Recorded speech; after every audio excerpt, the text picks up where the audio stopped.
right. All right, welcome. Episode 2 Episode of 2. the Late Game Link podcast. Yeah. I'm Derek. My name is Robbie. All right, and we're here. Yeah, in case, this is your first time tuning in, because we have so many episodes you could get lost in right now. Someday. We like to discuss pretty much any type of media that has any nerdy connotation whatsoever. I think I'm more on video games, and I guess maybe movies we'll put on top of that. Yeah. And then I feel like you give the comic book and other video game kind of aspect of things. Mm-hmm. Yeah, no, definitely. I feel like it's self-explanatory. I feel like if you are attracted to any of that sort of thing, we will touch on something even today. I feel like we're coming with like a wide variety. Yeah. So that basically sums it up. And anything else you have before we get? No. Because I was gonna say. Yeah. All right. Let's get into it.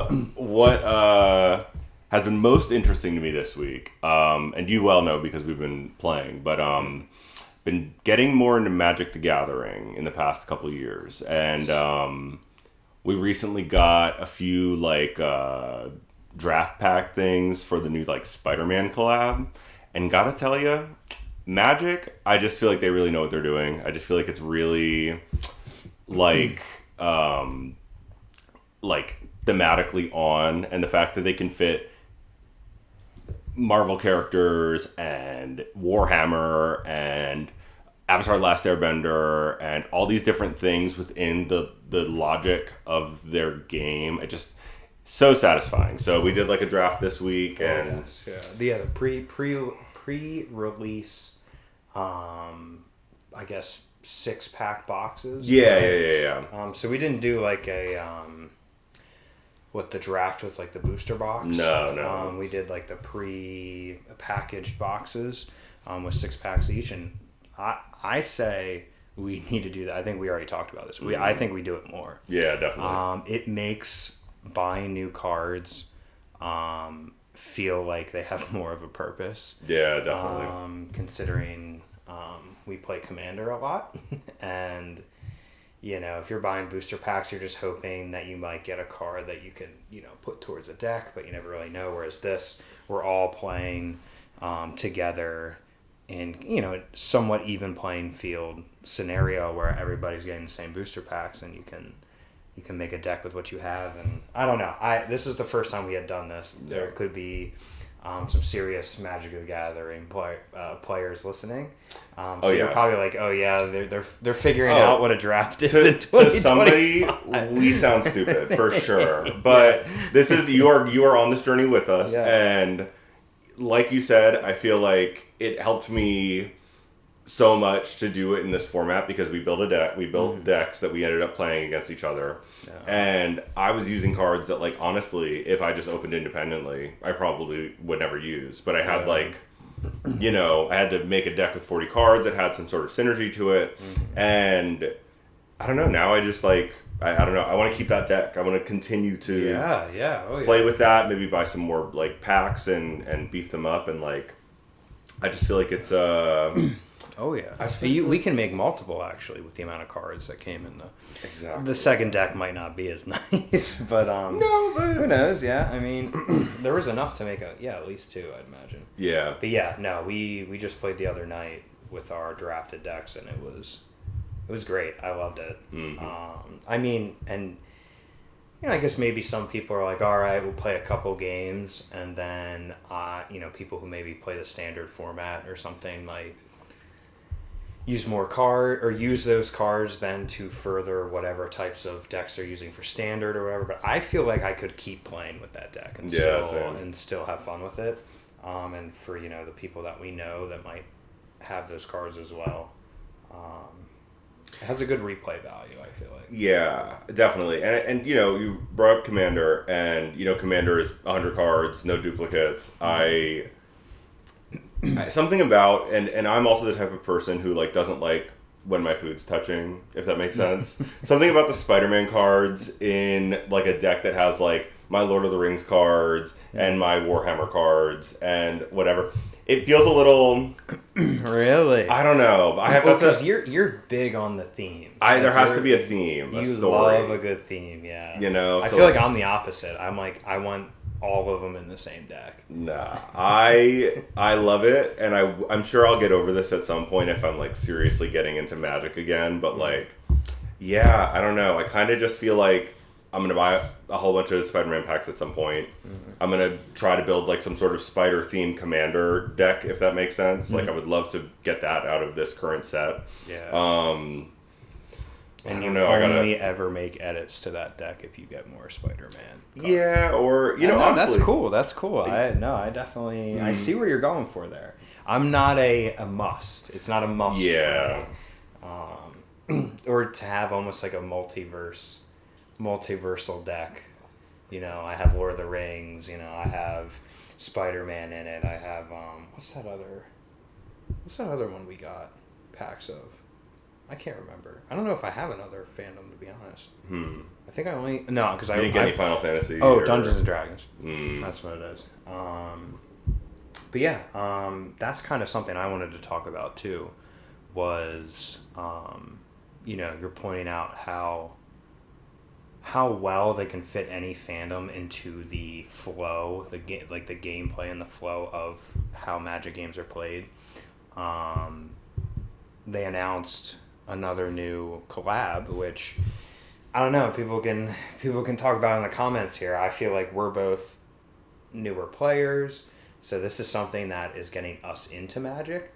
All these collabs, I've been seeing comments and posts various places that people are not enjoying, like the amount of collabs and sets that are being like quote unquote jammed down people's throats throughout the year. This also sounds like people who probably play Standard, and they're probably pissed that they have to buy like a new set every month, which that's a whole nother topic on. For sure. I'm not big on Standard because of that reason, but yeah, they announced the PlayStation collab, which like I kind of touched on last time. I am a huge PlayStation person.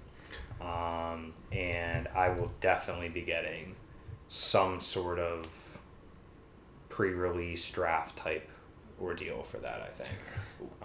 Well, yeah, and like I feel like the PlayStation collab, like from what I think you might have sent me, from that or what I saw out in the wild, like I just saw a few of the cards promoted from like The Last of Us and Uncharted, I think.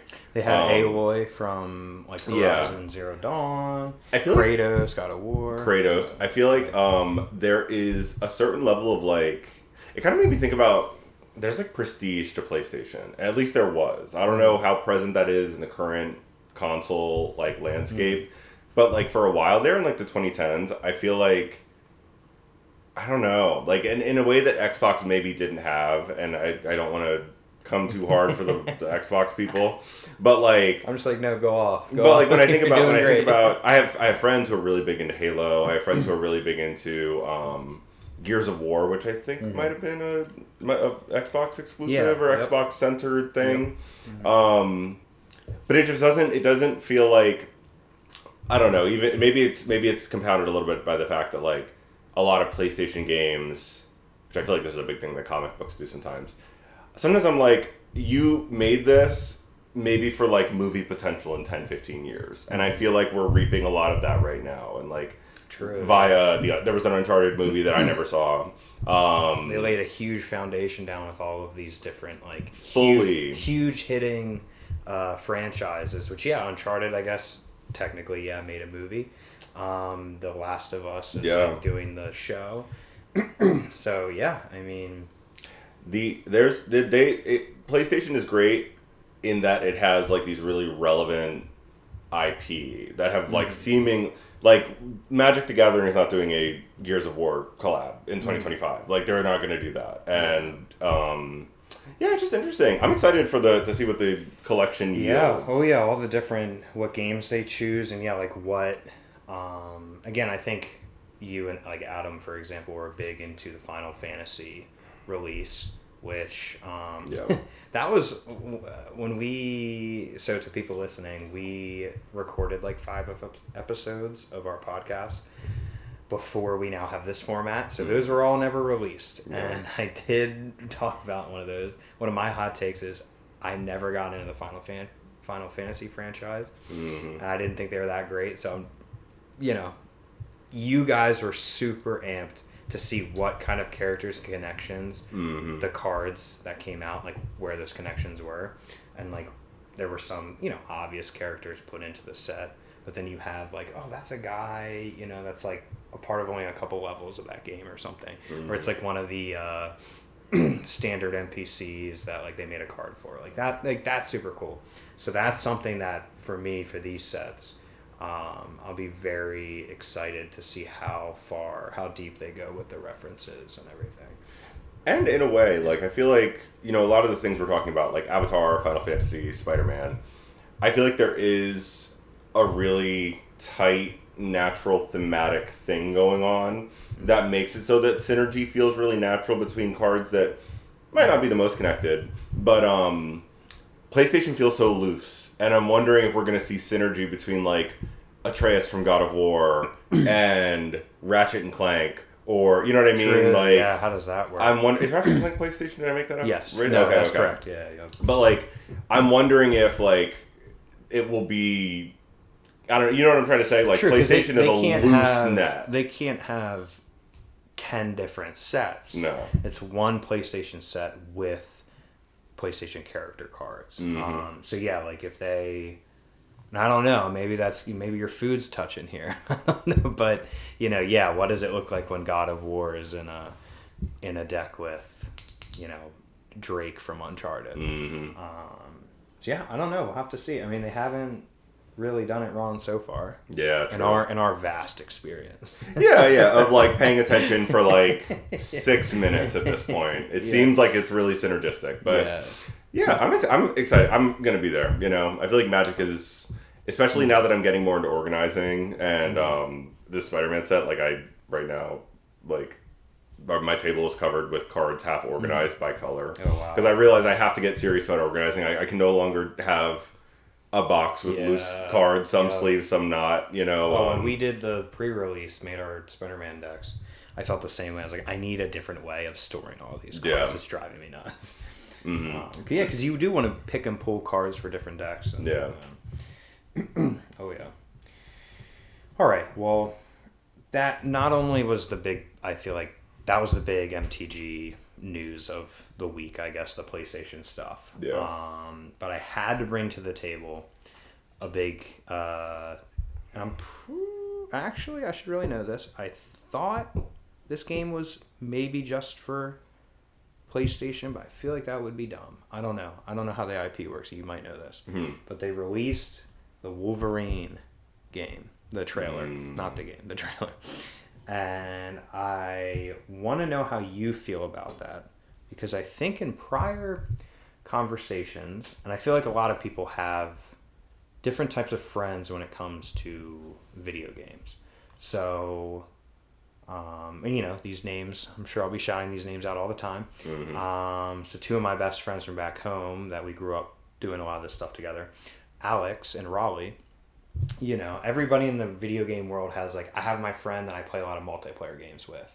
But then I have a friend where we discuss a lot of single-player games, right?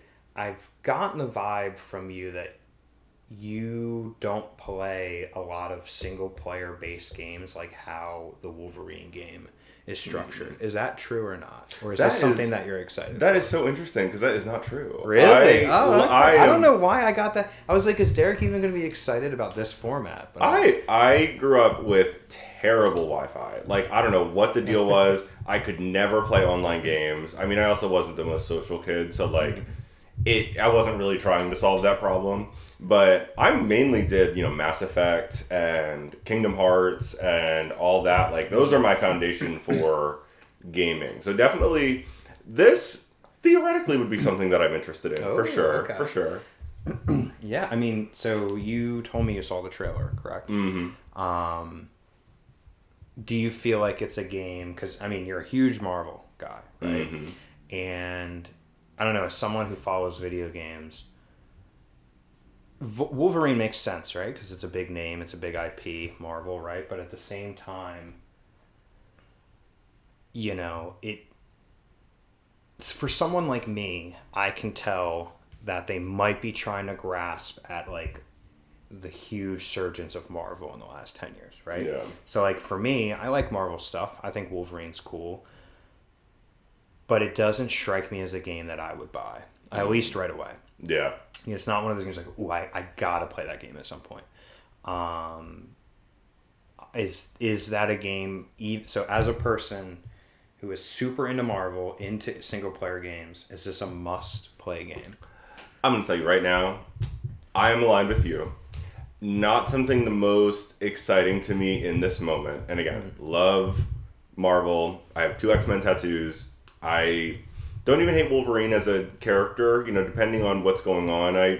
Whatever, hot take here, I think Hugh Jackman needs to hang up the claws so I can decide how I feel about Wolverine in a macro sense, because we've had 6 movies to say goodbye to the man. Come on. You know what I mean? We need to actually step into something new and reintroduce the character. So that, unfortunately, that even looms over this game for me. I think it is being developed by Insomniac, right? Like Insomniac game, the people who developed the Spider-Man movie, the Spider-Man games are developing this game. So I'm imagining a similar like vibe. Obviously it'll be different gameplay and you're not going to be based in New York. This feels like it'll be a lot more linear, like maybe you're dropped into a jungle somewhere and you have to reach a base and do a thing and then all that. But I just feel like there is, when I think about what I want from an X-Men game, and as we've established, I'm Mr. Theme, so I feel like there's so much that X-Men adds to the conversation that the general public is not always centering. I don't know if the world needs a Wolverine hack and slash, beautiful, like AAA developed game where you're going through these environments and you are, there was a joke that I saw, I can't take credit for this, but it was like showing where he's like eviscerating an enemy, like chopping somebody up like over and over. They died on the second strike, but he's, still going in the thing. And it was quote tweeted by someone who said, and the combo for this was XXXXXX. You know what I mean? Like, I fear that that's what this game is going to be, and it's going to be beautiful, and it's going to deliver some, addition to the Wolverine mythos, especially for the mainstream. But I don't know. I have seen. There was like a big Sony leak a few years ago. I don't know if you remember this. It might have been 5 years ago. Assets and even like gameplay footage that was in development 5 years ago for this game has been online for years. Oh, wow. And in this, it's been out there, so I'm not breaking news here. But in this footage, there is gameplay of Jean Grey. And you're playing as Jean Grey going through a mission, and there's some sort of pick things up with telekinesis and throw them and put up a shield. There's some sort of that element. Maybe some puzzle interactions. That fact alone contributes to like the 15% of me that will buy this game on launch. Because I just feel like, and Mystique was in the trailer, so there's some level of Mystique. I would love to get through a mission in this game, and at the end, you were Mystique the whole time. I would love something like that. I just feel like they're adding a little bit more depth to the general conversation, and I'm going to talk about this a little bit when we talk about Superman, actually. I think there's a way to center Wolverine in things while still uplifting everyone else. And that's kind of what is going to be a determining factor for me. I feel like Wolverine in general, has been like 60% sometimes. It's not, but it feels like it sometimes. Whenever a new Wolverine, it's like the Deadpool and Wolverine movie came out. Yeah. I have that feeling. I'm like, how much Wolverine are they going to make, right? So, I don't know. I saw it and had the same kind of feelings as you, and I'm not a big Marvel guy like you are. And it just, I don't know. It looked like, all right, it's a game. Like, I was like, I easily could just never play that game and go on with my life. Spider-Man has the benefit of and let's be real, the traversal is, I think, a major reason why. I think more people than you would think bought that game so that they could swing around a fictional New York City and, explore and do that sort of thing. This game, on its face, does not have that. So I think that definitely takes away a little bit of... I even felt like they were trying to go off like the God of War formula. Mm-hmm. The newer God of War, not the older ones. I see what you're saying. But it's like a worse version. Mm-hmm. Like the combat seemed worse. Playable characters. Again, like you said, there could be more. There could be a lot that we don't know about the game. So who knows? The Spider-Man games also keep combat fresh via like gadgets, right? So like you can have different... You can just shoot the webs, or you can throw a web bomb, or you have like clone things. I've played the game briefly, and it's on my list to complete. Both the Spider-Man games, but the combat in that is great. I thought that was, like you said, the traversal. Even the way you move in combat feels spectacular. You know, you can do these crazy pull yourself up and kick somebody, or pull yourself back and shoot webs, or you can grab a guy and swing him into somebody else. Like that makes complete sense.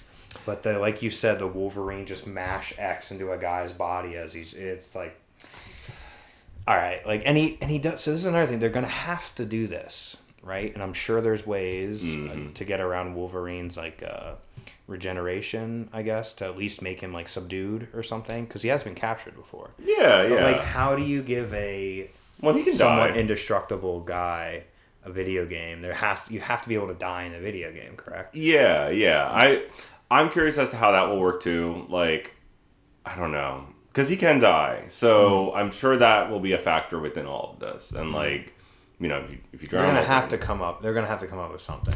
Because what are the stakes? And I think a lot of people, just to circle back real quick, I think a lot of people roll their eyes at the concept of saying like, oh, like, what would a Jean Grey video game be, or what would a Mystique video game be, or what would a whatever. Like, it doesn't have the star power, but it's like, I think about, I recently was on a Cyberpunk 2077 kick. I don't know if you ever played that game. Oh, I played it maybe for 20 hours when it first came out, and it was all buggy. And then I still have it, and that is on my list to replay. The cool thing about that game, and what it showed me, is there are just layers of combat that you can engage in. Like, you can obviously go in, you could just have a machete, and you could run around and slice and dice. But there's like the neural hacking aspect, and like Jean Grey, for example, is a telepath, and like you could be doing combat, take a moment, hack that person's brain, have them start shooting their friends. I feel like there are so many different ways to do combat in a video game, and Wolverine obviously appeals to the bare bones, like, video games we've been playing for our entire lives, where you hack and slash and all that. Maybe he'll be more like Secret Agent Wolverine. There's precedent in the comics. Maybe there will be some level of like, I don't know, like combat depth that I'm not acknowledging right now. I'm open to being proven wrong. But yeah, I don't know how to feel about this game, and I worry. I would even take, sans. I don't know that the world needs a Captain America video game right now. However, I would even take a Captain America game, because I feel like there is anything about like Sam Wilson, Captain America, who has wings. There's kind of like, conceptually, that is a lot more exciting to me. So I don't know. I love that Mystique is featured. Hey, Mystique is one of my faves. I don't know if she's going to be a villain or what that appears to be, but I will be tuned into the conversation for sure, at least around this game, All right. Yeah, and again, it's just a trailer. This is the classic, it could be the who gave these guys a microphone and a camera. Oh, no, we're part of it now. We are contributing to this is crazy. The outrage cycle. So yeah, who knows? We're obviously going in depth over 2.5 minutes of footage, but I don't know. Yeah. I knew that was something I had to bring up, because I even kind of got the vibes that you might not even be excited for it either, but for different reasons. Be paying attention, not spending. How much do video games cost now? Like $105 for like I don't even know anymore. I don't know, like Switch, like Mario Kart's like $80, right? Yeah. Or some shit. I unfortunately, Insomniac, don't have $100 to spare for a game I might hate. So I will let y'all know. Not only would it be like, oh, this is all right, but it could piss you off as a Marvel fan. Like, it wouldn't piss me off. I'd just be like, it's not that great. Before we move off this topic, I am so curious. There was a Deadpool video game that came out like in like 2012, 2014, before the first Deadpool movie starring Ryan Reynolds came out. I don't know if you've seen anything from this. No, I have not. I encourage you to watch some clips. I remember laughing because it's also Deadpool in Ryan Reynolds' voice it's not wrong, but it is a specific direction of that. Mm-hmm. And to see like what Deadpool was to people developing Marvel IP pre the Deadpool movie, I think would be really interesting. Okay, I would be intrigued for your take on that because I've seen people in like middle school and high school, I remember had like the comics of Deadpool. And so that I feel like even had a different vibe than the Ryan Reynolds one. Because there's self-awareness and there's winking at the camera, but like I don't know, like Deadpool in this game, this is just an example, I don't even know if it happens, but this is like the vibe. During like a boss fight, reaching up and grabbing the boss's like health bar and smashing him over the head with it. You know what I mean? Wow. Like shit like that. Like that's awesome. Self-awareness that isn't as... This is a topic for another day, but Ryan Reynolds has done so much damage on so many levels, and now that's how people think of Deadpool. I think your surface level fan would disagree, so I think that could be a hot take for someone who's not super into comics. Yeah. I don't know. I don't hate the Ryan Reynolds Deadpool. There's definitely times where I've laughed at it, but me too. Same. I can easily see somebody being like, there's a whole history to this character that wasn't shown or something. Not even history, and I will leave this point here, maybe to be fleshed out in episode 3. Maybe you can go on a whole hate campaign. I feel like isn't he a piece of shit now? Isn't that like the whole? I guess that's Ryan Reynolds. Listen, I ain't touching that situation right now. On the record, right. But I think that Deadpool via the Ryan Reynolds machine, unfortunately, just I don't know. I feel like it makes fun of the audience for caring. I feel like it is really nihilistic, and I think nihilism can be funny within art and within especially comics and things like that. Mm-hmm. I think like nihilism sponsored by like Disney is a little unnerving to me, and I feel like there's. I don't know if it's ever as heartfelt as it's trying to be. This thought requires fleshing out. Maybe episode 3, but all right. Like I said, put a pin in it. I like that. I like that game though. I remember liking that game back when I got it on PlayStation 3. I remember it vividly. Maybe Wolverine will touch on some of the similar whatever that was to me. So. True. All right. Well, yeah, and this is something where we've already kind of feel like we're talking about this even though the game's not out, and I almost feel like we're reviewing an actual trailer. Anything we do talk about on this podcast is going to feel like some sort of review, right? No matter the aspect. No doubt. If you recommend something, it's like, well, that's technically a good review of what you're recommending, right? Or if you're bitching about something, that's a bad review of what you're bitching about, right? And this is straight from, because we have Ghost of Yotei coming out, which I'm very excited for. I kind of mentioned it last episode. Once we get closer to these releases, like for movies, video games, they send it out to the media campaign, or the media gauntlet of everybody review this, right? And this is something I've bitched about to people in my own personal life multiple times. I hate it. I think... I have it written right here. Rankings are so whack. Well, it depends. This makes everybody angry. The IGN reviews are always like, what the fuck are we doing here? Right? You can't spell ignorance without IGN. Yeah, but it's a perfect example. It's a hyperbolic example. But I think the way we just... you and your friends or the media or whoever it is, we are so skewed with rankings. The fact that games from these major media outlets that are like, yeah, this is a pretty good game, 8. That's what Ghost of Yotei got, 8, which is crazy coming off of Ghost of Tsushima, because that probably got higher than that. No, like won every award. Yeah, and I don't think people realize that an average, like, that game was okay. It wasn't too good. It wasn't too bad. That's a 5. If we're talking about 1 out of 10, it's a 5. But the problem is now there's like negative connotation behind 5.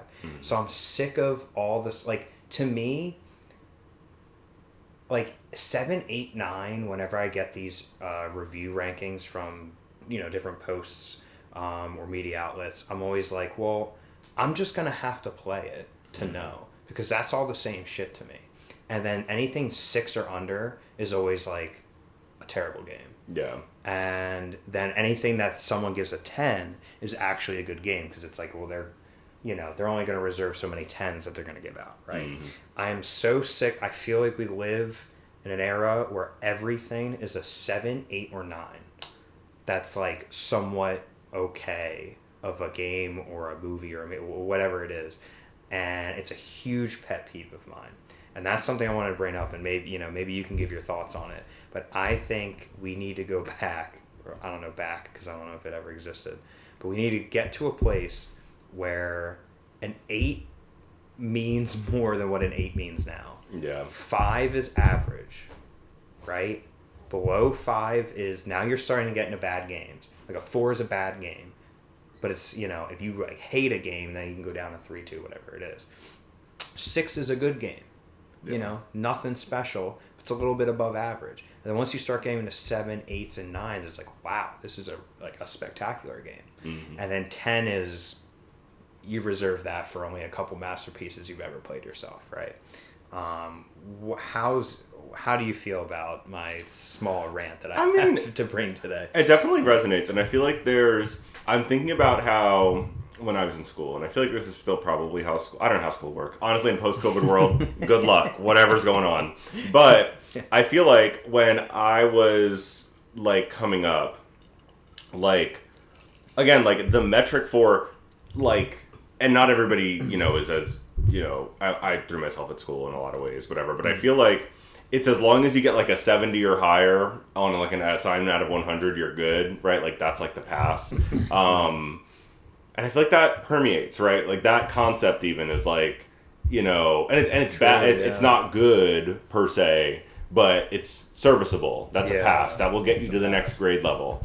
And I feel like maybe instead of like good, serviceable might be the word, and realistically, first of all, if these like AAA games that cost millions of dollars, like are not serviceable, like that is a problem, right? So like I think that's like part of it. Like this, what's the? I was thinking of that one. Like road work ahead. Like I sure hope it does. You know what I mean? Like you better work for the amount of like money, and also again, like we just said, like if a game's costing you $80 minimum these days, like I should be able to enjoy this or get into the flow and synergy and function that you're trying to communicate.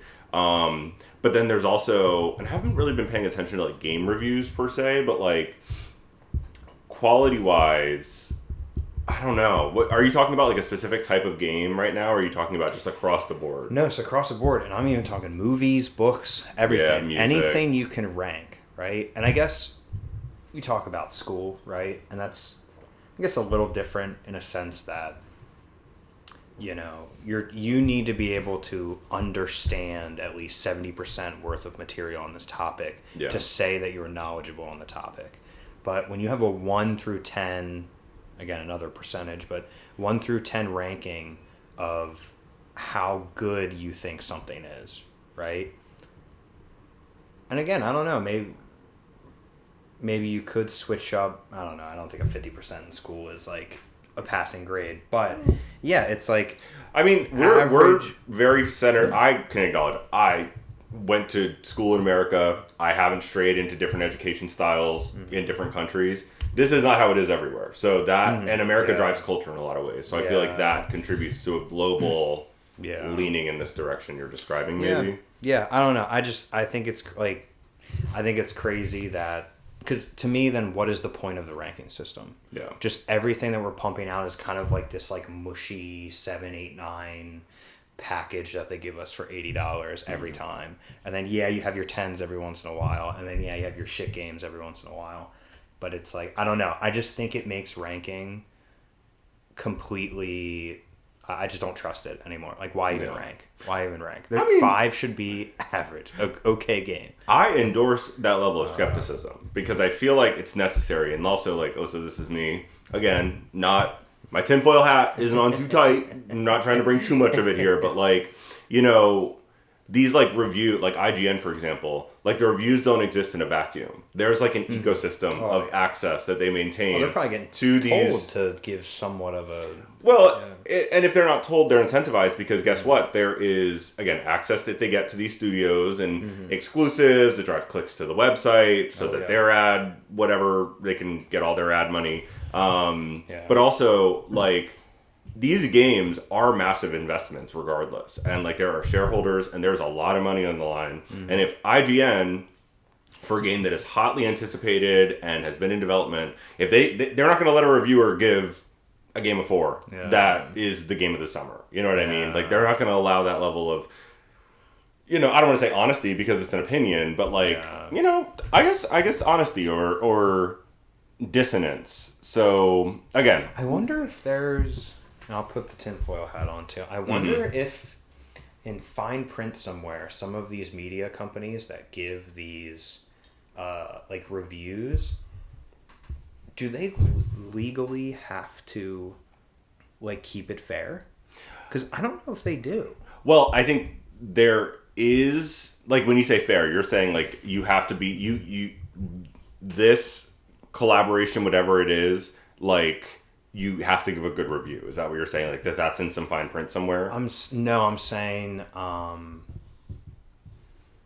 that there's nothing in fine print claiming that these people, and it's always specific people at IGN. It's never like IGN as a whole. It's like this our one employee's take, right? Yeah. I don't think there's anything on paper that tells them they can't be influenced or can't be kind of nudged.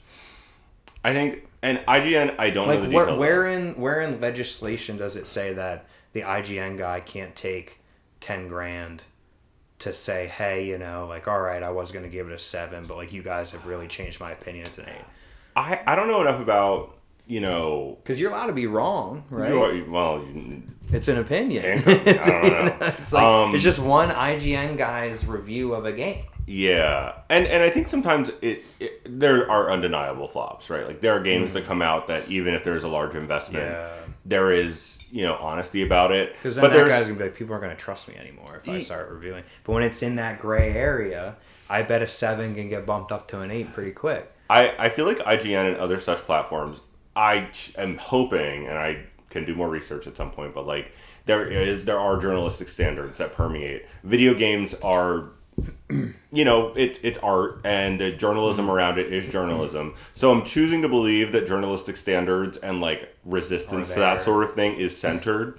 I don't know that. However, I think undeniably the space has shifted, and people don't care about IGN or Game Informer or whatever anymore. They care about streamers and influencers who you can just pay money to say whatever you want. So I think that's you can. I think that's a loophole that's being exploited within all of this, and I don't know.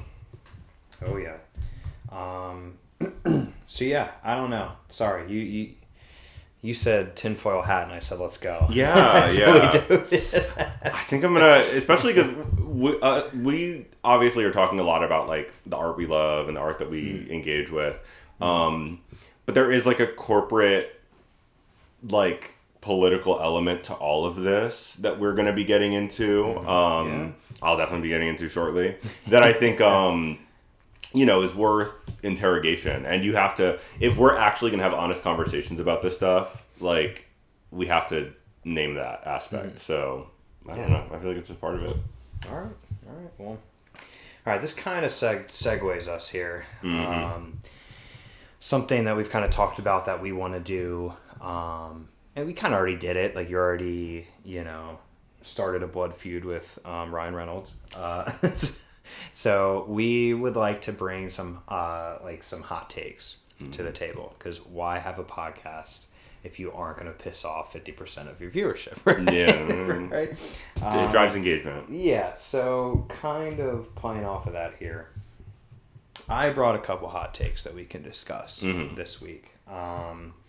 They're all very random. None of them really connect, but I wanted to go over them with you. I'll tell you how hot. I'll tell you how hot this take hot or is. cold. That we should have. I'll let you know. Hot or cold. Yeah. All right. So first one. People who skip cutscenes in video games, jail. I think that's a hot take. That's insane. Yeah, that's a hot take. That's insane to me. I mean, depending on the game. Do you skip them? Depending on the game. Like psychopath. Like that is like you're a serial killer. I'm gonna tell you right now. I am Mr. Theme. I love story. I love a compelling story. I love when there is real time and craft put into something.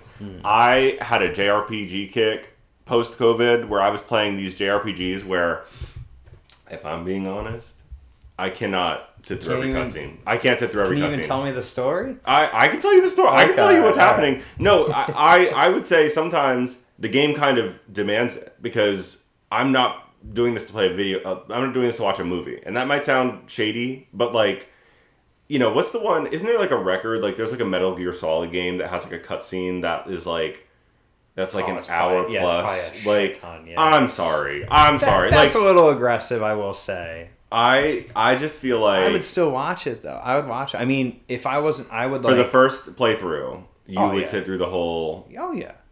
I would watch it 100%. I don't know. I feel like there's going to be people that agree 100% with me, and there's going to be, again, we're the split right on the table here, but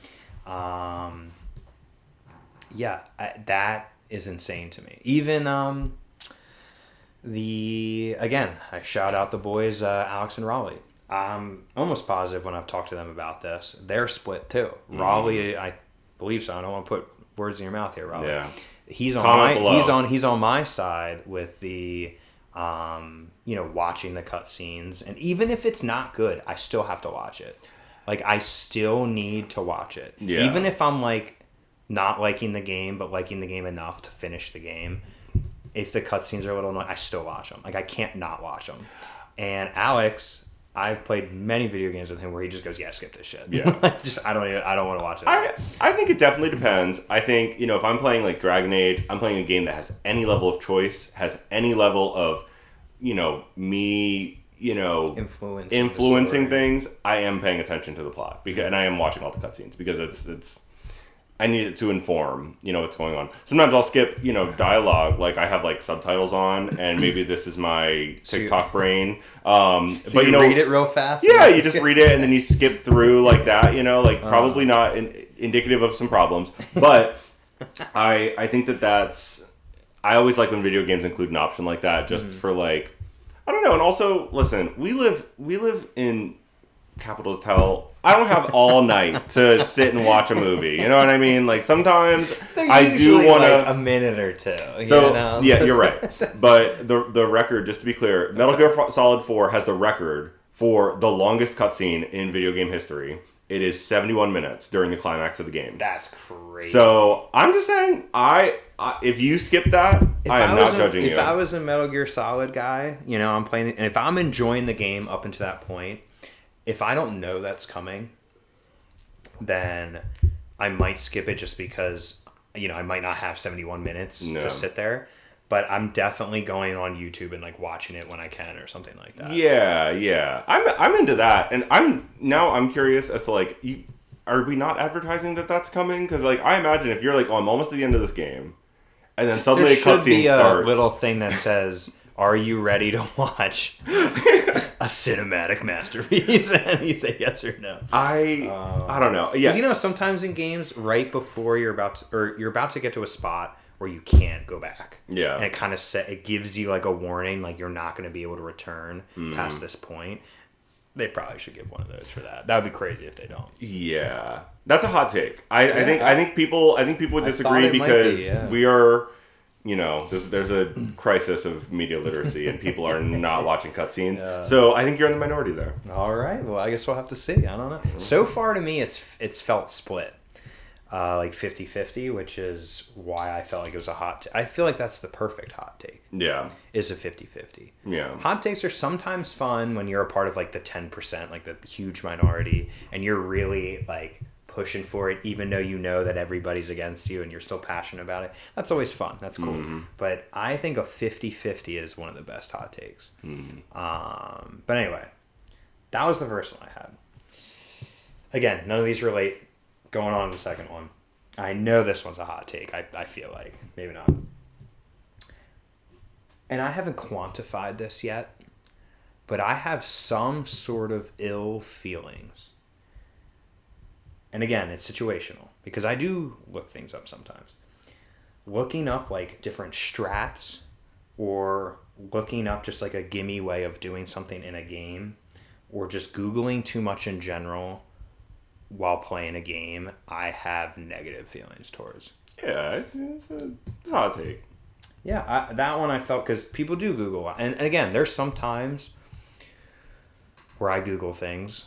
For example, if something's just so, maybe it's bad game design, maybe it's just I'm an idiot, you know, whatever. But if I give a good, and this, you know, this is everybody's own personal, what do they quantify as a good effort? But if I give a very good effort on like a puzzle or something, and I just can't get it, so like usually that would be like 30 minutes or something like that, then I'll look it up to at least help me. Like, am I missing something in this room that I was supposed to click or, you know, equipped or something, right? But even to the point where, you know, I think this is a perfect example. It's a weird example, but a perfect example. We'll take Minecraft, one of the most played games to ever exist. Something about just Googling, how do I make a farm to, like an iron farm, right? Or they make like an ender pearl farm, right? Or whatever. They have these different, I don't know, have you played on Minecraft? I've never played Minecraft. Okay, so essentially you're supposed to start with nothing. You use the resources around you to build up, right? And then there are certain types of things that you can do. Because in my mind, just as an initial feedback for you, in my mind, if I picked up Minecraft today, I'm absolutely Googling how to make things. Like, there's no question. Oh, no, so how to make, like, you know, the things you need in the game. Yeah. Right? That makes, I mean, now it tells you. It'll tell you what you need in the game. It used to not. But now it has like a recipe book of like, okay. But I'm talking about like game breaking things. So, and I guess, I don't know, someone would argue this is not. But, so for example, you need to get certain resources to build certain things that get you further and further into like your exploration of the world. So for example, like iron and gold and diamonds, and you know that's probably things you've heard about Minecraft.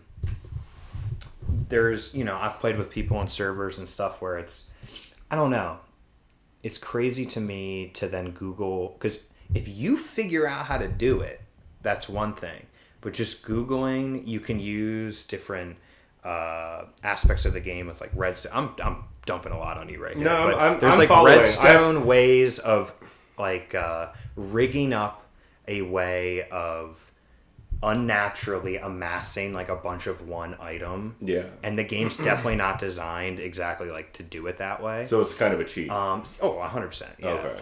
And like you can get, you know, like ender pearls or something you need to get to a stronghold, which gets you to a boss battle, right?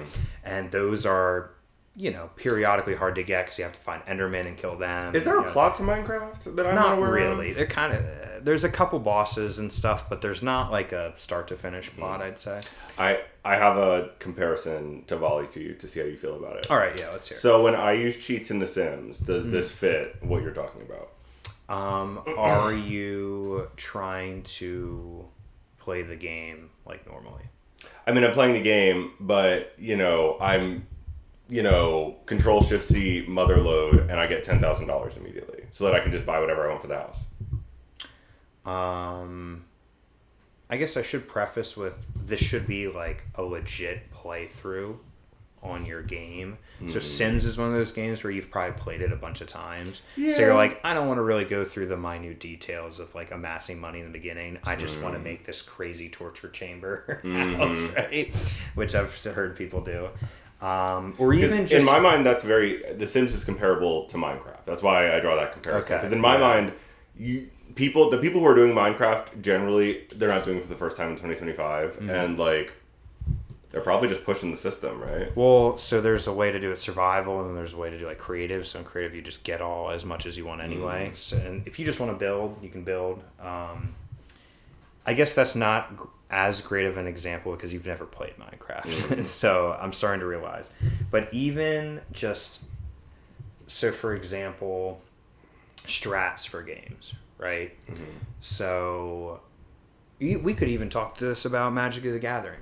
How would you feel if I just Googled what is statistically right now with the Spider-Man set the best possible deck I can make? That's the meta right now. And then I just go buy all those cards and I'm like, let's play. I mean, I hate that, but I feel like that's because we're talking about a competitive experience where... Well, sometimes it is competitive with a certain... Like, I'm sure people Google all kinds... People Google everything, you know? I gotta tell you, listen, I watched some Yu-Gi-Oh! YouTubers and I was so disappointed. They used, like... I don't know, like using AI to tell them like what an ideal deck in this format and this cards and this whatever was. And so I'm just like, I feel like the fun is using your brain. I feel like we're losing. Turn this on. That's exactly what I'm trying to say. I think it takes the wonder and fun out of how these games, whether they're tabletop or not, a video game or something. It's like not the way it was meant to be played. Even take like D&D, for example, right? Yeah. So you want to write up a new character. I've definitely heard of people online say about how, all right, so I'm Googling like the best like game breaking like stat block and like certain path and race that I can like do these very shifty things in the game because I'm like, well, that's not what it's about. That's not how this works, Like that's like to me that's just being annoying. I see what you're saying. I see what you're saying. So I don't know. That's something, and I know there's a lot of people that do it. So naturally, it's a hot take. But that is something for me that always drives me nuts when people are just like either joining a new fandom, I guess new hobby, and just kind of Googling, like just taking all of the work out of it and just Googling what do they need to Google. And I don't know. I know in like Magic that would be annoying to me to just have someone be like, yeah, all right, I just Googled the meta and I just bought the cards. I see that. I see that argument for sure. But again, if it's single player games, it's like, that's you and your experience. But at the same time, I'm judging you for it a little bit. And again, I do Google things sometimes, but it's after I give it a good go at it. Maybe my final thought on this topic, but I think that there's a. Have you ever played like a Souls game? Have you ever played like Dark Souls or briefly? The other one that came out, Bloodborne. There's the most Elden Ring. Those games I have given at least 3 honest attempts at in my life, and I realize, and maybe losing is fun for a small subsect of people who play those games, where they do feel like they can just walk around and then meet like this giga boss that like will kill them in one hit, and then they have to figure out from there. But I feel like those games incentivize you have to Google, you have to look into what's going on. Well, then I was just thinking this as you said that. I would then go as so far to say, depending on how much it incentivizes just Googling shit that the game would never tell you otherwise, or it's so hidden in the game that 0.00001% of people would even stumble upon. Right. I think that's a bad game design. I would go that far to say that. Like, why am I buying a game and Googling every step of the way? That is crazy to me. Yeah. Like, that's just a bad game. And again, I've briefly watched people like stream Elden Ring and stuff. It's on my list. I will play Elden Ring. At some point, I'll give it a go. I tried.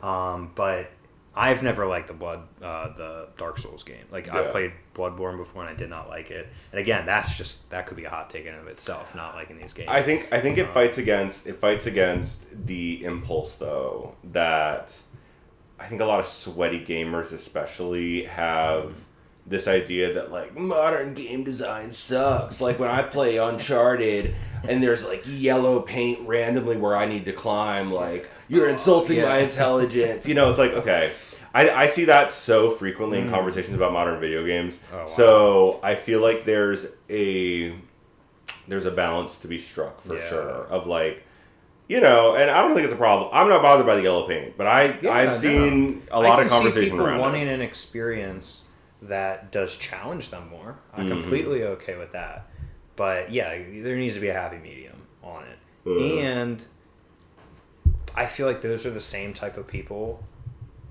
That sounds like, I don't know, maybe this is bad because you use that kind of voice, but to me that sounds like a guy who would Google the current meta of whatever he's doing and use the words current meta. You know? I see that. It's just, it's annoying. I don't know. I see that. So yeah, I don't know. Maybe we can hear any of you listening. Any of these hot takes, please, chime in at any point. Because, it is what it is. But that, to me, I feel that same annoyance maybe once every month. I just think that I'm like, oh my God, like, what are we doing here? Last hot take I'll give you. This one I think could be the craziest. I don't know. We'll see. It really depends on who you're talking to. If you're talking to someone who doesn't play video games that much, or doesn't consume media in the way that we or people who would be fans of this podcast would consume media, they'd be like, you're like a fucking loser, I think is what they would say. Okay. But here we go. I think, to an extent, that again, nothing's black and white. Like, nothing's absolute. There's going to be a couple times where I'm like, okay, I can see how this... Stop caveating. Where it is acceptable to read a book, it should be just as acceptable to play a video game in that same scenario.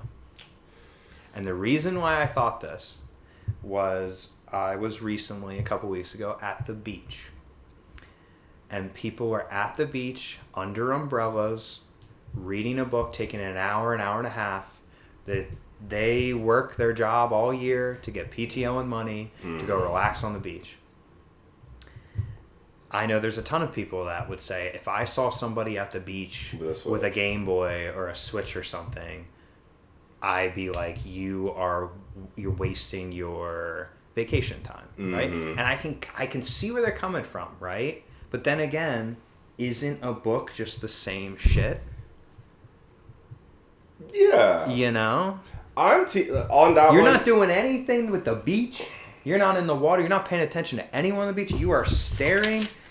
It doesn't matter if it's a Switch or it doesn't matter if it's a book. It's a rectangle in your hand that your eyes never leave the thing. So why is it bad that if I go take a Game Boy somewhere, I'm like, what is this person doing in public versus a book? I am just immediately taking the position, it is your right to do whatever you want, and I endorse that. I think it's something you have to square with the people in your immediate circle that maybe you're on vacation with, who might, especially if they're not as into stuff like this. Like, I think if I went on a vacation with, like, I don't know, someone in my family and I brought a Switch and was using it, especially at the beach, I think they'd feel away. Like, I can already see that conversation, and I understand, and there's maybe an appeal to the general polite society. I don't know how I want to describe that, but like, oh yeah, like that's just not what you do in certain contexts. But in like a macro sense, I don't give a fuck what anybody feels, and I think you should have that attitude.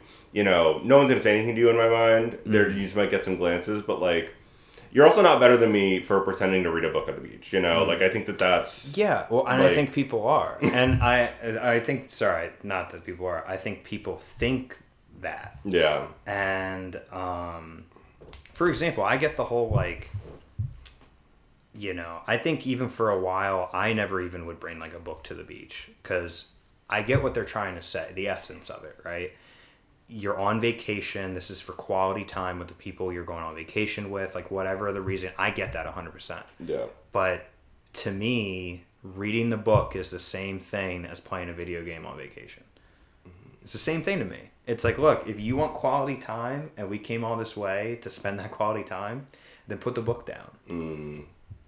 I mean, I'd be curious, like, I don't know if we have any statistics on this, how many people that bring books to the beach are reading in their day-to-day, and if it's part of the escape, if that makes sense, from screens and from...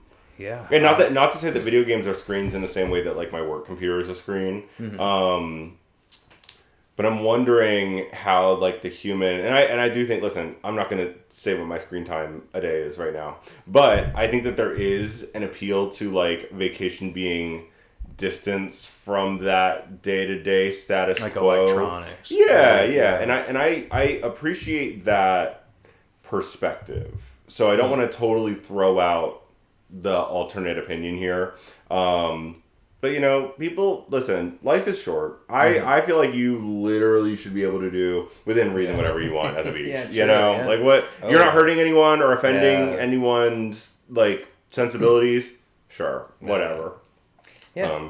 I don't know. I had that realization because I had my Steam Deck with me because I play it on the plane when I travel, which is great. If you have a Switch or a Steam Deck or anything and you're traveling on a long flight, it is the best thing ever. Yeah. It's amazing. And so I technically had a portable thing in the hotel room. And of course, at the time, I did bring a book to the beach. And it was something that I wanted to do. But I don't know. There's a stigma behind, you know, if I wanted to bring that Steam Deck out on the beach and lay and like for an hour, just like be outside, just take that hour, you'd read the book, and even part of me still feels like, oh yeah, like that is kind of weird, you're right? Violating a norm. Yeah, I'm violating a norm. Like, that doesn't seem right. Like, oh, like, what are you doing? Like, you would just do that at home. Yeah. But to me, then I'm like, well, I was sitting there with the book. I'm like, well, wouldn't I just do this at home? Well, and also, like, you know, maybe a final thought on this one. But I feel like people need to be honest about the fact that, like, if you have an iPhone or a smartphone in any capacity, you have something that can do more than a Game Boy ever could. Yeah. And you can play games. People, oh my God, like... Rip TikToks. People rip TikToks. People run slots on their phone all day, you know what I mean? Like, people do sports gambling. And, like, that is not better or different. And you can do it at the beach. And it looks like you're just on your phone. But you're doing something more than, you know... I don't know. I think my point is clear. I don't know how to articulate it. Yeah. I just feel like there's people are doing things just as on the same playing field as taking a video game to the beach is what you're saying on your phone. The impulse that people would feel if they saw you with like a Steam Deck out on the beach, that's like, why would you bring that? Why don't you want to be present in the moment? They don't hold that smoke for people with an iPhone. And I think that's worth examination. So I think that's the... And again, I think growing up, at one point I brought like my Game Boy, I think, to the beach or something. I don't know. I'm not a person that does bring, or ever had really brought my video games to the beach. Because again, I do different things at the beach, or even if you're, I don't know, whatever your vacation entails. Mm-hmm.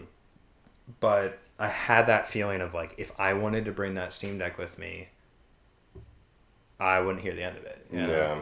So I don't know. I just thought that that's a realization I had that I think it's more of a stigma behind video games than it is actually using your time correctly. Because if you're going to be on your phone or a book, is that not the same thing? Yeah. So I don't know. People could have comments on that make me understand better as to why maybe give it a whirl. You know, I'm always open to being convinced otherwise. But I don't know. That's something that I thought. Mm-hmm. And I just thought it'd be a fun topic to talk about. Yeah. I'm going to have to give that one more thought. Yeah. Oh, yeah. What the roots of some of that is. Yeah. But I it's almost like I felt defensive as someone who enjoys video games. Yeah. It's like, why are we the shunned people? Well, you know, the most oppressed group, gamers. Yeah. Mm-hmm. Absolutely.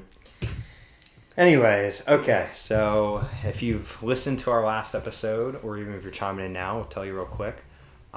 We like to try to do a recommendation every week. And again, we're still kind of feeling our vibe here as to what we're going to do every episode.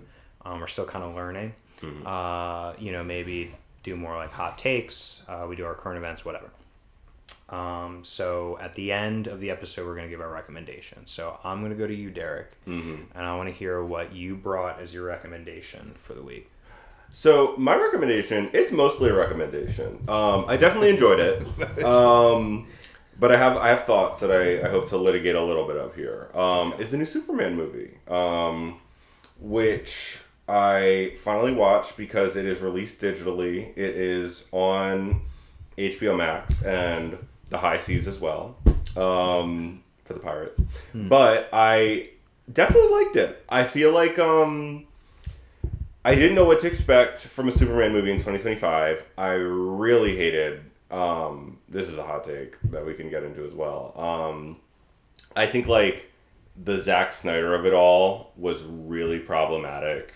And despite the fact that I remember leaving the theater for Man of Steel and being like, that was an incredible film. I am blown out of the water by this movie. I think it really delivered. I don't think a lot of it has aged well at all. And I think I was not sure what to think going into this new Superman movie, but I liked it. I was going to list a few things that I liked about it. And in fact, there's an opening crawl that I was going to read. Maybe just... I mean, if you're worried about spoilers, this movie's been out for a long time, and I feel like whatever. The opening thing isn't really a spoiler. No. But it establishes what I respect about this movie is we have been in superhero, like everything is superheroes for the past like 15 years. Mm-hmm. Like that is so centered. The cinematic universe now extends beyond superheroes, and like everything is a cinematic universe and an interconnected thing, and this had the job of kickstarting a new thing in 2025 after the zenith of the MCU. So the opening crawl, this is a new universe that DC is pushing. And I really like this opening crawl. This endeared me so much in the first 15 seconds of the movie. It says, over a view of the Arctic with, cold winds, the sun is high in the sky, ice and snow everywhere. 3 centuries ago, the first superpowered beings, known as metahumans, appeared on Earth, ushering in a new era of gods and monsters. 3 decades ago, an extraterrestrial baby was sent in a spacecraft to Earth and adopted by Kansas farmers. 3 years ago, the baby, now grown, announced himself as Superman, the most powerful metahuman of all. 3 weeks ago, Superman stopped the country of Baravia from invading Jarampur, sparking controversy across the world. 3 hours ago, a metahuman called the Hammer of Baravia attacked Superman in the city of Metropolis. 3 minutes ago, Superman lost a battle for the first time. And then the movie starts with Superman flying into the snow, having lost his first battle. And I love that for so many reasons. The threes are so cool. That is so cool and establishes so much history. And this world that we meet Superman in, it's not an origin story. We don't have to see him negotiating who he is or what Superman is. He did that 3 years ago. And over the past, in this world also, like, he's been dating Lois Lane for, I believe, like 6 months. So she's aware of his identity as Superman. They work together at the Daily Planet. But it feels like we were just dropped into a world where there are so many established superheroes, and Superman is just one amongst, again, the strongest of all, but also there are many others. Mm-hmm. And, I was really endeared by the fact that it didn't handhold that much. Like, it just really gave us the information and said, now watch the story. And I feel like that's the direction that, like, this media around superheroes specifically needs to go in. Mm-hmm. Because, the MCU format of, like, everyone gets an origin movie and sometimes a trilogy, right? That's not sustainable. And that's also that's not what's interesting about superheroes in my mind. Like, the idea of having, like, a really cohesive trilogy. Like, I think, if anything, we should be utilizing the various contexts and things as a vehicle to tell, like, prioritize story over, like, a larger cohesive, universal, or like cinematic connection trilogy you can put in a box set. Like, that's not what needs to be centered here. We gotta just get to the meat of it and get to the story. And story-wise, hey, I liked it. There were some liberties taken by James Gunn, and James Gunn is the director. I have mixed feelings about James Gunn, because I think that there's some sameness and some, like, Guardians of the Galaxy vibe for sure within a lot of his superhero work. But some things I like. I don't know if you've seen much from the Superman movie, or if you have any takes, like, I have not seen it at all. Mm-hmm. I've seen that it's on HBO and is on my list to watch. Yeah. I heard, at least takes wise, nothing's really been, like, spoiled for me. Mm-hmm. I don't know anything about the story. But I saw that it's been received pretty well, correct? Yeah, it's been, I think, mainly positive reviews. It came out alongside Fantastic Four for Marvel. And between those two, I'm just going to say it. If you disagree, whatever. Is that out? It's not on streaming right now, but it's it came out in theaters. Yeah, it came out in theaters back when Superman came out. They were competing, and I feel pretty confident saying Superman won that battle. Superman was made more money, was more acclaimed, and did better than Fantastic Four. Mm-hmm. And they were hyping up the Fantastic Four, all the cast. I still haven't seen that movie, so maybe I'll see it and I'll have a different opinion. But I think it speaks a little bit to the fact that like people want new. And even though this Fantastic Four movie is seemingly in a different universe, at least from afar, it seems like this isn't the general MCU timeline, and there's going to be some sort of thing that happens for the next phase of the MCU. It's still a continuation of the MCU, and I think Superman is, yeah. The last thing that I have as part of this recommendation that I was going to say is there is one of my issues with James Gunn is I feel like there is an impulse right now, and maybe because this movie is doing the work of establishing a larger project, right? Like, we got to get people to invest at the ground floor of this building that we're making right now for the new DC cinematic universe. But I feel like he is in the news all the time, and I don't even seek it out. It just comes to me, or I talk about it with other nerdy friends. But he is just addressing so many things that in my mind, like 20 years ago, and this could just be rose-tinted lenses from my childhood, but I don't think it is. Like, you got to leave stuff up to interpretation, and you have to leave room for audience conversation and debate and arguing around certain aspects of the film. So I'm going to use one example, and aside from that, there won't be any spoilers for this movie. This is not that large of a reveal. It's like the first act of the movie. Superman's, upon having, you've been warned though, Superman upon having arrived on Earth, in his ship, there was a loop video that his parents on Krypton, Jor-El, and I'm spacing on the mom's name right now, Jor-El played by Bradley Cooper also, which I don't think anybody ever told me before I watched the movie. But they are telling him, we love you, our planet is dying in Kryptonian, and we're sending you to a place where you'll be safe. It's the planet Earth. And he plays it on loop while he's being healed after losing this battle, and they're projecting the sun magnified onto him to heal his wounds.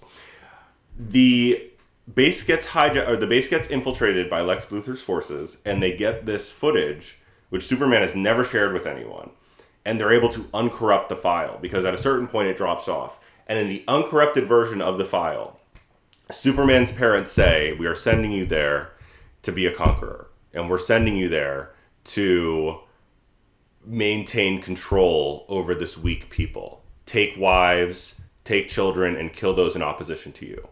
And Lex Luthor just shares it with the world and says Superman is here as a menace. And Superman... So that wasn't... Sorry to interrupt. Mm-hmm. That wasn't planned. It just happened to be corrupted right at that. Well, it was corrupt. Well, it was corrupted. We established that right away. Mm-hmm. And then when Lex Luthor infiltrates, he has a super nanite assistant lady who's able to uncorrupt the file, and it's presented to the audience as this is what it is. There's been debate since this movie came out. Is that the truth? Did Lex Luthor edit this footage and hijack linguists and people? They said in the movie it was analyzed by linguists all over the world who drew a comparison between all these languages and Kryptonian, and there's no doubt that that's what they're saying. Okay. But there's been argument around whether or not it's real, and James Gunn has been online saying, nah, guys, like, and it's probably, again, we're doing the outrage thing, so whatever. but he's saying, like, no, guys, like, I'm telling you right now, for the future of this thing, that is really what Jor-El said on the tape. That is the truth. It was not manipulated by Lex Luthor. It was not, a fake thing. And in the future, just know that it's the truth. And in my mind, I'm just like, let that be a fan argument for a decade. Like, I feel like that is such a lost art. And right now, maybe because people are like, attention spans are not long and people really want things to be a certain way, you have to give answers like that in like an interview with Variety. But I just wish that and there's other aspects of this movie, such as like, you know, parallels to real world conflict. You know, I was talking about Baravia, invading Jarampur, and that being really central in this movie. There's certain conflicts that draws parallels to, and James Gunn has made clear, hey, we didn't do that on purpose, guys. Like, this was written years ago. It has no intentional. Like, let the people think that, you know, or just I just feel like he talks too much, and that's my main criticism of the Superman movie is shut up, James Gunn. But on its own, I really do recommend people watch this movie. It takes a last point here, but like it takes a Superman is really highlighted in contrast to the Zack Snyder version as a human. He's at the center of it, at his core. He is a man, and he is friendly. He has friends. He has a halal guy. He is very much a man of the people, and kindness is punk is very centered in this. Like, in order, if you really want to be counterculture and you really want to fight against what is going on, you have to be kind, and that's the thing. I love that. Hey, is kindness punk? I don't know if I'd say that. I think punk is its own thing. But in this time where I feel like a lot of young men especially are radicalized by their disillusion with society, and they turn to all these awful things and outlets for that. I like that Superman very on its face explicitly is saying the way to defeat that is to be better, and the way to defeat that is to be kind, and that's what makes me Superman, the greatest of us all. That's important. So again, isn't that kind of behind some, maybe not all comics, but a lot of comics are kind of written with that vibe from the authors? Isn't, I feel like there's so many different times where they say we're all superheroes given the chance, right? Yeah, and, to be better, yes, Spider-Man has the powers, but at the end of the day, everybody can choose to be good. Exactly. Yeah, I think that is really centered in so many things, and it's I the only reason I'm hesitating is because I'm I think a lot of superhero comics also the message gets obfuscated, and sometimes you can go in a different direction that the only word that comes to mind right now is propaganda, but the idea that endorsing systems that really don't always serve us in the way that they're presented in these things. But I think at its core, a lot of this is, and comics, even though I maintain the comics aren't just for children, that's what a lot of this spins out of, and it's instructional. So I think that's I will always value that perspective within comics, and I feel like this movie captures it. Yeah, and it's not just Superman either. Like I said, with the whole Wolverine thing, there's a whole superhero team that's operating that Superman has to interact with, and they're friendly, but there's tension and butting heads. I love that. We got to expand the world. Give us my ideal version of what this all leads to is a rotating Justice League, and truly the opportunity to just drop in for a movie, and we pull Batman and Zatanna and Dr. Fate and Outlaw and all these random heroes together for a movie, for an adventure. Yeah. And I feel like that is really what the people hunger for, whether they know it or not. That's what we got to build towards. So, yeah. Recommend Superman for sure. Yeah. I will say the one comment I do have on your James Gunn shut up, does it give the vibe that it's because he's the director, right? He's the director. Is it the no, you're not getting it, I'm the director and you didn't get it, so I need to clear it up because you didn't get it, and he's kind of, there's something underlying that he's mad that people didn't get it. You didn't see my vision, is it that kind of vibe? That could be part of it. I have seen it. I'm not on Instagram, but I have seen, he will go on Instagram and people will make posts making a criticism of something, and he will just from the James Gunn account be replying to people's comments and posts. and I don't understand that because I understand wanting to be accessible, and I think that's probably what he really wants to communicate because it's different. And I think in a lot of ways, the old DC universe and the MCU aren't accessible, there are so many NDAs and so many, like, there's no communication about any of these things before they come out. Yeah. And I don't think it has to be that way, so maybe James Gunn is trying to combat that.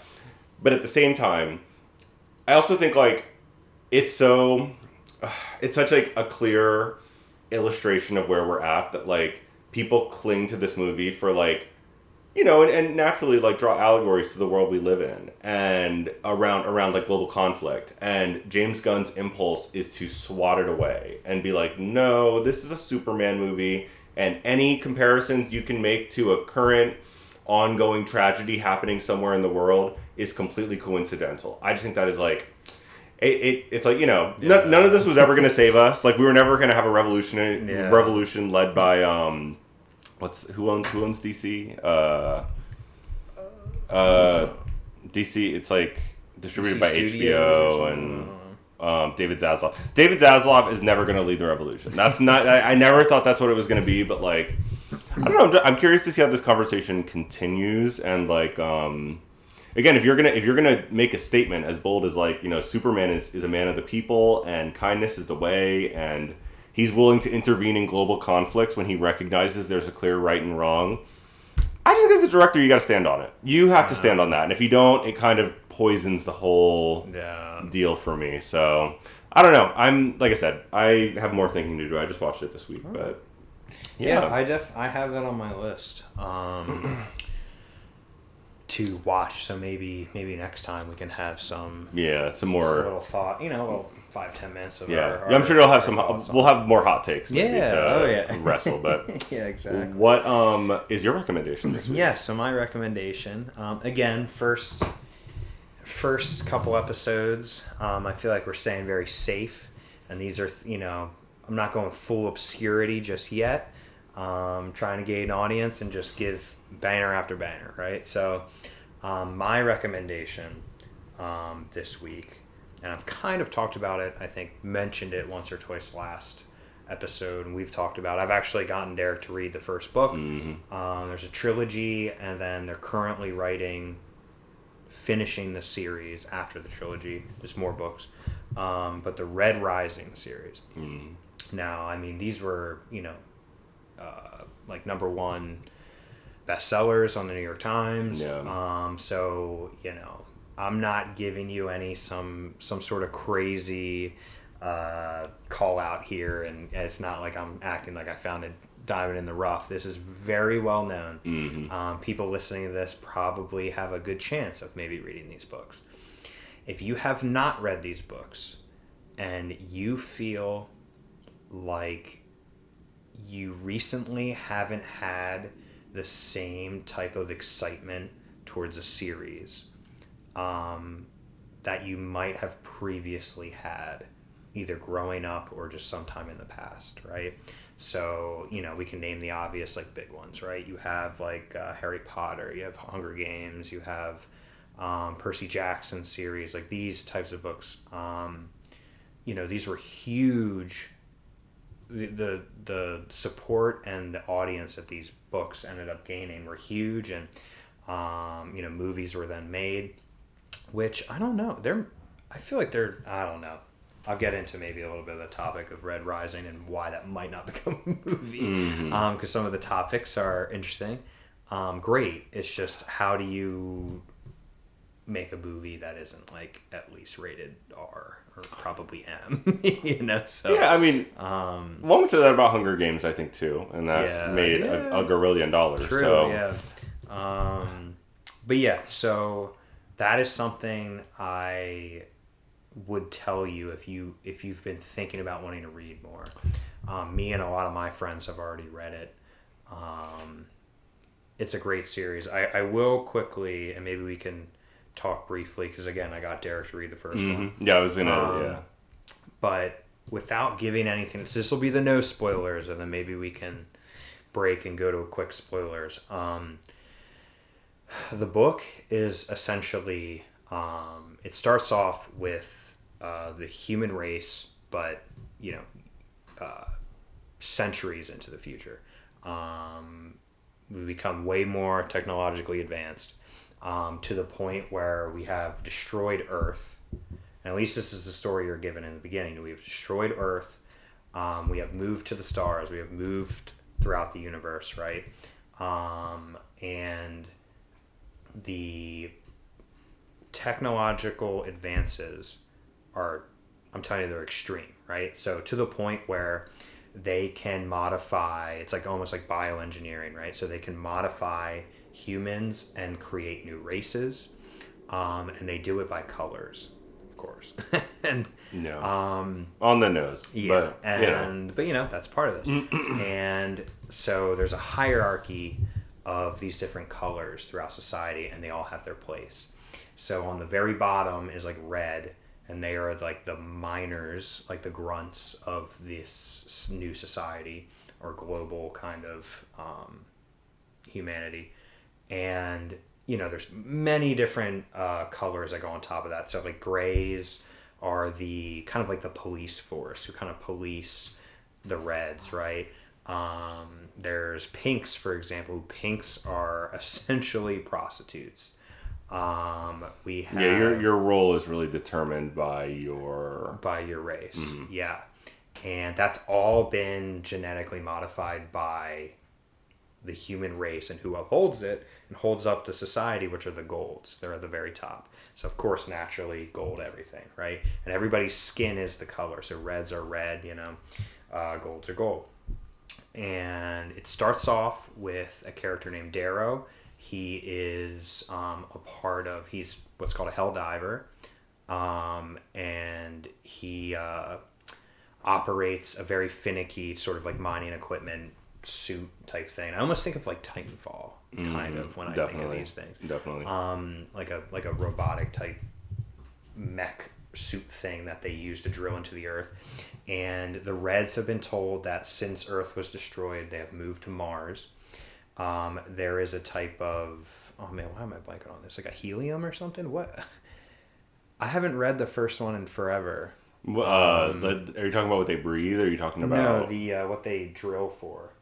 I'm spacing too. It's been a minute since I read the book. Yeah, I mean, but he's drilling for something. I'm that's almost his role. positive it's some sort of like helium or hydrogen. I don't know. Yeah. There's this substance they have to drill for that essentially powers all this new all these new tech that so for super fast travel through space to power the ships, all this stuff. And they're told that Mars needs to be terraformed, and that what they mine will then help with that effort. They think they're like an expedition, essentially. Like they're like things are not as established as they could be, and they're part of building that. Yeah, I'm almost positive it's called like Helium-3 or something like that. I think you're right. I could be wrong, but so it kind of starts off with this character that you get to know, and kind of what the dynamic looks like in these oppressed people's lives. And then it kind of then quickly goes into the whole point and story of not only this book, but then the trilogy. And that's kind of where I don't want to spoil it. I mean, I feel like sans spoilers, there's a lot more to be said. There is a lot. Like, I think even before getting into that, just as an initial reaction to this book, what I will tell you is so I'm saying all things off now as we continue for the next, we have another 5 to 10 minutes that we'll go here. Okay, so spoiler. And we'll spoil it. Okay, so you've been warned. Yes. I just feel like at its core, this is Hold up, before we fully spoil, I'll say this has aspects of the Hunger Games, at least in the first book. I feel like this has aspects of a lot of different well-known kind of trilogies or book series. Because I'm trying to figure out how do I pitch this without ruining it to people. Yeah, this is not a spoiler. This is not a spoiler. Yeah. It is about the way that our reality is constructed. We are completely at the mercy of the people who are, again, they will never be concerned with us down on the ground. And even what Darrow at the beginning thinks that the world is, his understanding is completely shattered by chapter 6 or something, when he realizes my entire life and what I've been doing and even the shittiness of my life is by design. Like, this is part of what maintains the collective kind of like reality of the people who are so rich. And like, I think obviously Hunger Games is a version of that, and YA fiction in general I think leans toward this direction. But I do appreciate the way that this book specifically engaged with these topics. So that's not a spoiler. I don't know if we're in spoiler territory yet. I think we can now. I think that's fully in now. Yes. I feel like, because we've never talked about this because we've saved it for the podcast. Literally, it's been like almost a year. Yeah. I would say what I did like about like the book was like there's so much like, obviously Darrow has to be modified to inevitably go be a part of like the academy society, and the society. Yeah. He has to be physically modified in order to fit in and not be clocked immediately. Mm-hmm. But like, he is not different than these people. He in fact is more informed of the reality of the world than they ever will be, because they're also insulated from the reality of the world, but in like a way that is, more privileged. I feel like it did a good job of like illustrating and communicating like chapter to chapter. Like, not only is Darrow like on the same playing field as a lot of these people, but he's uniquely advantaged because he kind of is tapped into what's really going on. And as like a conspiracy theorist, I feel like it really spoke to that part of my brain. Yeah. Because again, like, knowledge is power, and like that's what.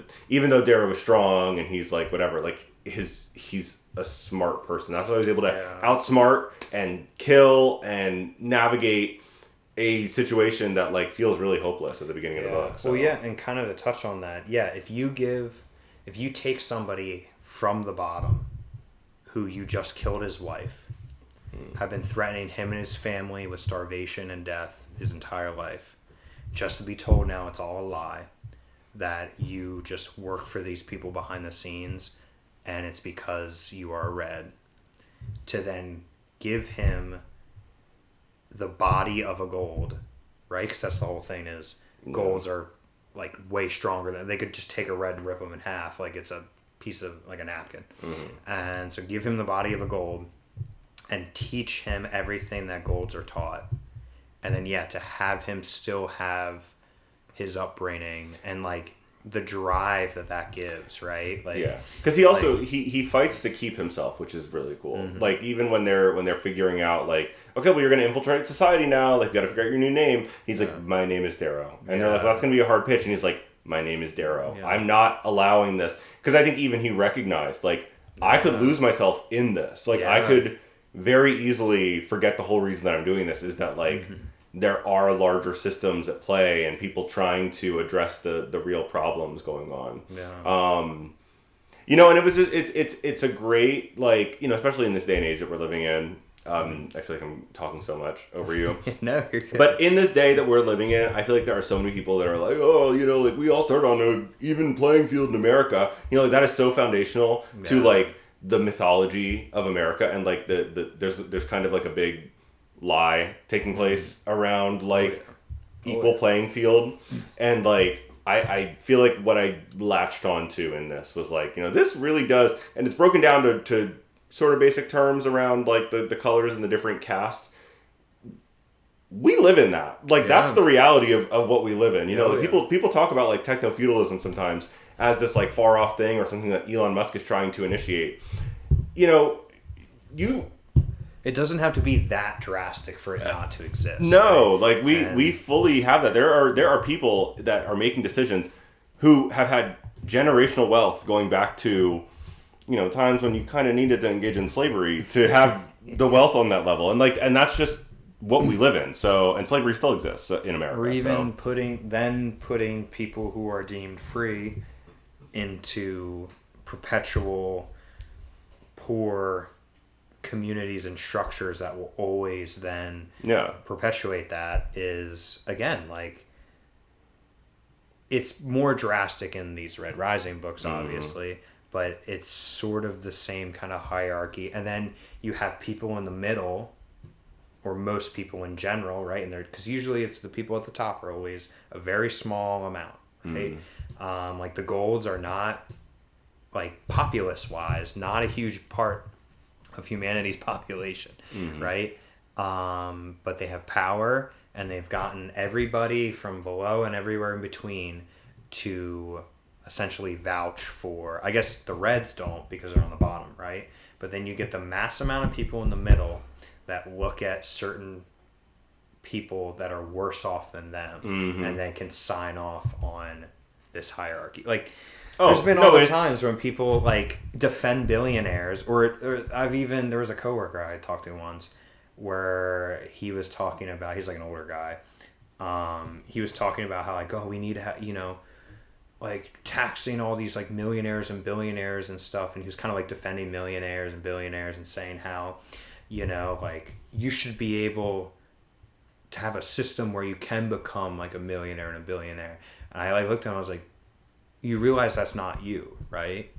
Like, that's not you, and it will never be you, and 99% of people, it will never be them.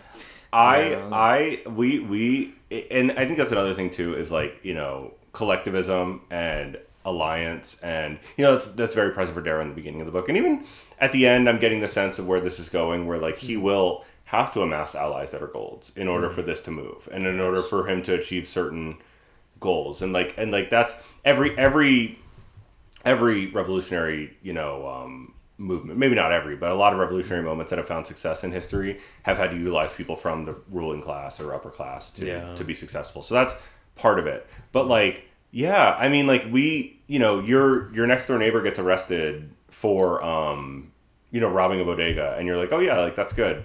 Like, meanwhile, I had a dentist appointment today, and I have insurance, and I paid $600. And I just feel like there's... And it was not a complex thing going on today. So I just feel like there's... and I think I saw another statistic. Again, I'm getting off the soapbox after this statement.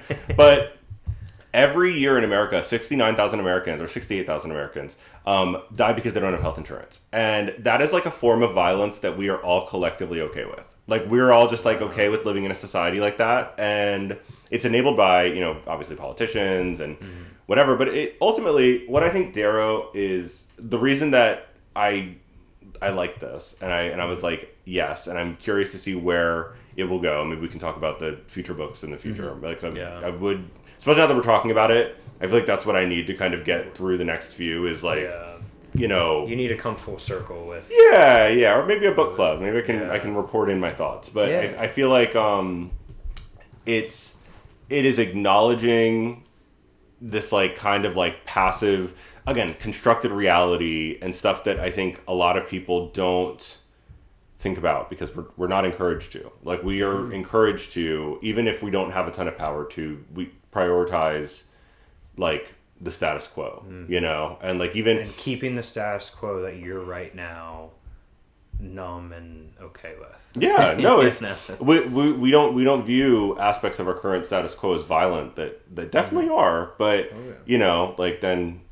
Yeah, I mean that's a ton of what these series are about. I mean, if you're exactly right, how there's so many different types of people in the hierarchy, and when Darrow hits the scene, obviously he's able to see these things because he's somebody that was the most oppressed of society, right?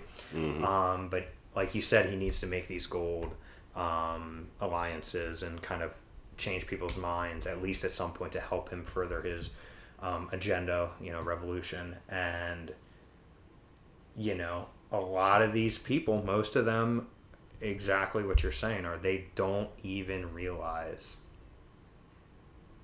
the severity of it, or that things are happening, right? And so you're saying some of that, because of the world that we live in, made you more excited about reading it. No, definitely. And seeing where it goes. And obviously, I mean, the end of the second half, I guess it would be roughly, of the book, is him navigating what I would say is the Hunger Games kind of like comparison, and being at this academy for golds and having to, take territory and demonstrate that he has this like leader's mind. Because they're, and correct me if I'm wrong here, but they're going to be like assigned some sort of domain, right? Like that's where all this is leading. Is like you're now gonna be a part of Gold Society and actually hold a position that you're doing. So really, this whole school and people died going for this. Like you're auditioning for what your role in society will be, and so then he has to kind of maintain again. This is who I am. This is my perspective. Through that, and it's very interesting. And he's got personal relationships dynamics. Yeah. He killed old boy's brother, and that's a big secret for a lot of it. Brother, that's compelling, and I'm curious to see where it goes because he I think in the end like pretty much outsmarts like the a la Hunger Games, like outsmarts the game makers if I remember correctly. Like he's able to kind of like show that he is capable and you kind of can't stop me in this moment. Yep. I don't remember exactly how that happened, but because I'm pretty sure who was running it? Was it Fitchner maybe? That's who it was? It sounds familiar. But anyway, I think it was Fitchner. I'm also trying not to spoil things in the second book. True, right? True. But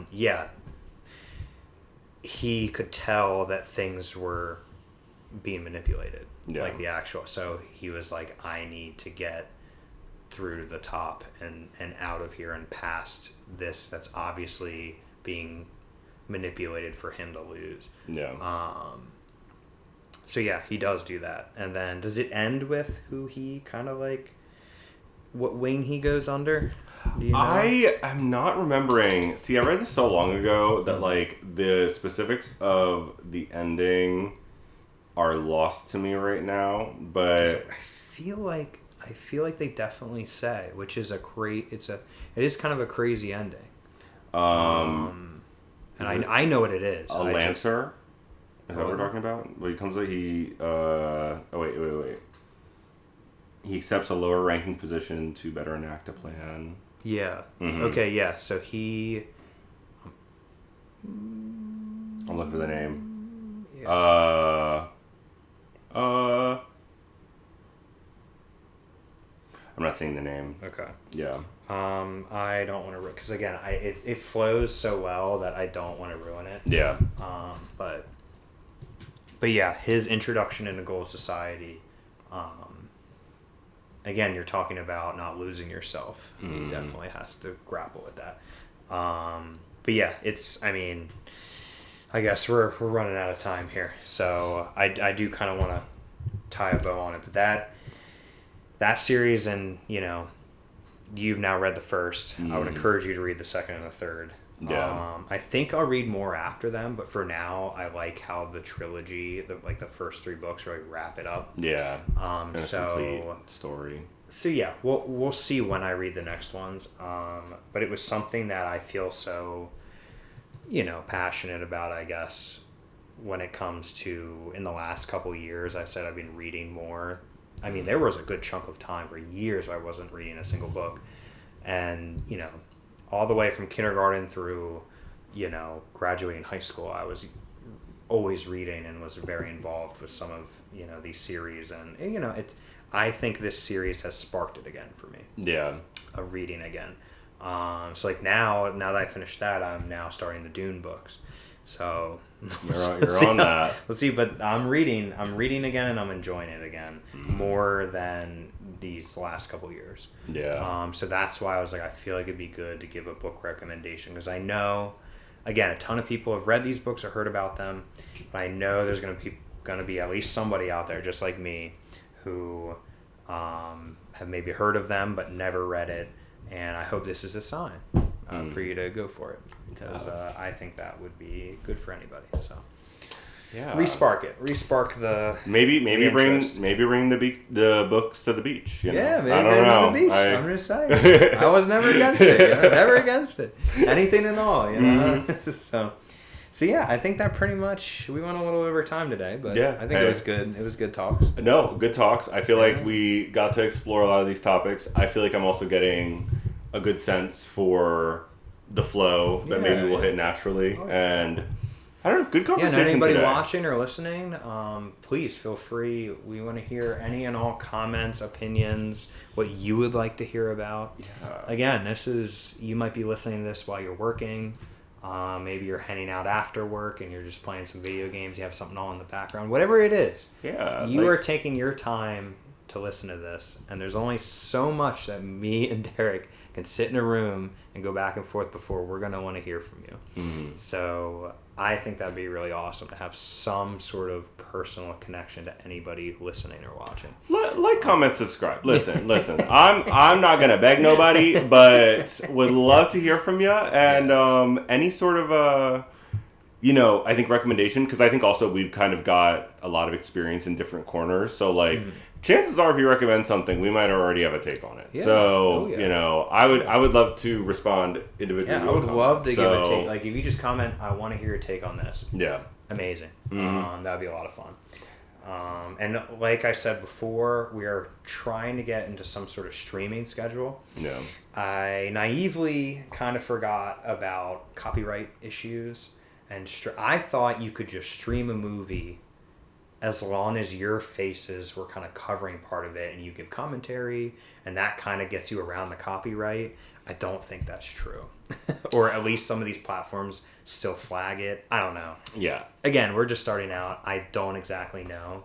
So our streams could be maybe us playing video games, because I know that we can do. We're still kind of figuring that out. TBD. Because we were going to this week watch a movie and comment real time and stream it, and hopefully somebody watch with us.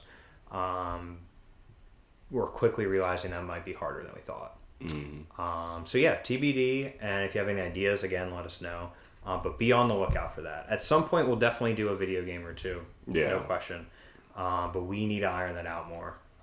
Because again, we don't want to get in trouble. Yeah, stay tuned. Stay tuned for some sort of reaction stuff. That'd be lit. And of course, every Monday night we're releasing these. I'm uploading these to YouTube.